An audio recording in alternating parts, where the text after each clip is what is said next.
Idea video ધોરણ 1 અને બાલવાટિકાના બાળકોની માતાઓ માટે. નમસ્તે. આજની મીટિંગમાં આપ સૌનું સ્વાગત છે.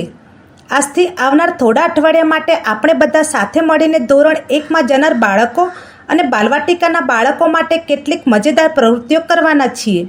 તમે આ પ્રવૃત્તિઓને આ મીટિંગમાં એકબીજાની મદદથી સમજી શકશો. પછી આ પ્રવૃત્તિઓ તમારા બાળકો સાથે કરો. આનાથી બાળકોને શાળાએ જવાનો ઉત્સાહ વધશે અને તેમને શીખવામાં પણ મજા આવશે. ચાલો શરૂ કરીએ આપણી પહેલી પ્રવૃત્તિ. જુઓ અને વાતચીત કરો. બાળકો માતા પિતા સાથે રહીને ઘણું બધું શીખે છે. તેથી માતા પિતાએ બાળકોના પહેલા શિક્ષક કહેવાય છે. તમે બાળકો સાથે અલગ અલગ વિષયો ઉપર વાતચીત કરો અને પ્રવૃત્તિઓ કરીને તેમને વિચારવા અને શીખવા માટે તૈયાર કરો. એના માટે આ વિડીયોમાં બતાવવામાં આવેલ પ્રવૃત્તિઓને ધ્યાનથી જુઓ અને સમૂહમાં ચર્ચા કરો. પછી એને બાળક સાથે કરીને જુઓ.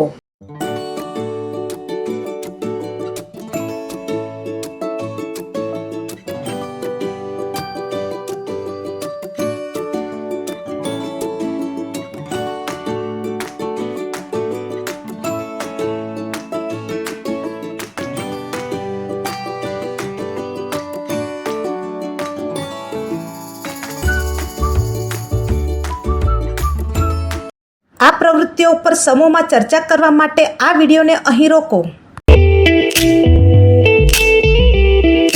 આશા છે કે આ વિડીયો જોઈ તમારો આત્મવિશ્વાસ વધ્યો હશે. ચાલો હવે આગળની પ્રવૃત્તિ કરીએ, જેનું નામ છે ઘરે જઈને બાળકો સાથે કરો. ચાલો નોટબુક, કાગળ અને પેન્સિલ કાઢો અને બતાવવામાં આવેલ ચિત્ર દોરો. અહીં ટપકા જોડો પ્રવૃત્તિ આપવામાં આવી છે. એને નોટબુક અથવા કાગળ ઉપર દોરો અને બંને પ્રવૃત્તિઓ બાળકો સાથે ઘરે પૂરી કરો. ઘરે પોતાના બાળકો સાથે આ પ્રવૃત્તિઓ કરતી વખતે તમારા અનુભવ અને મુશ્કેલીઓ દર અઠવાડિયે સમૂહમાં અને અમને ચોક્કસથી જણાવશો. બાળકોનો ખોરાક, સ્વાસ્થ્ય અને પ્રગતિને લઈને આપણા મનમાં હંમેશા ઘણી ચિંતાઓ રહે છે.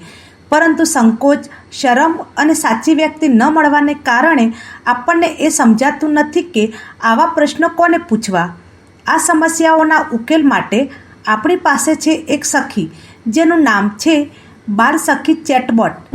તો ચાલો જોઈએ કે આ બાલસખી ચેટબોટ ખરેખર કેવી રીતે કાર્ય કરે છે અને તે આપણને કેવી રીતે મદદરૂપ થઈ શકે છે. બાળકોના પાલન પોષણ દરમિયાન આપણા મનમાં ઘણા બધા પ્રશ્નો આવે છે. હું તમને તમારા બાળકના સ્વાસ્થ્ય અને શિક્ષણ વિશેના તમામ પ્રશ્નોના જવાબ આપવામાં મદદ કરીશ. તમે તમારો પ્રશ્ન તમારી પસંદગીની ભાષામાં લખીને અથવા મને વોઇસ નોટ મોકલીને પૂછી શકો છો. હું તમને આ ક્ષેત્રના નિષ્ણાંતો પાસેથી એકત્રિત કરવામાં આવેલી વિશ્વસનીય માહિતી પ્રદાન કરીશ. તો ચાલો આપણે બાલસખી સાથે જોડાઈએ અને આપણા બાળકોના વધુ સારા ભવિષ્ય માટે તેમની વધુ સારી સંભાળ લઈએ. આજની પ્રવૃત્તિઓ અહીં પૂરી થાય છે. આવી જ નવી જાણકારી અને પ્રવૃત્તિઓ સાથે આપણે આવતા અઠવાડિયે ફરીથી મળીશું. ત્યાં સુધી તમારું અને તમારા બાળકોનું ધ્યાન રાખજો. ધન્યવાદ.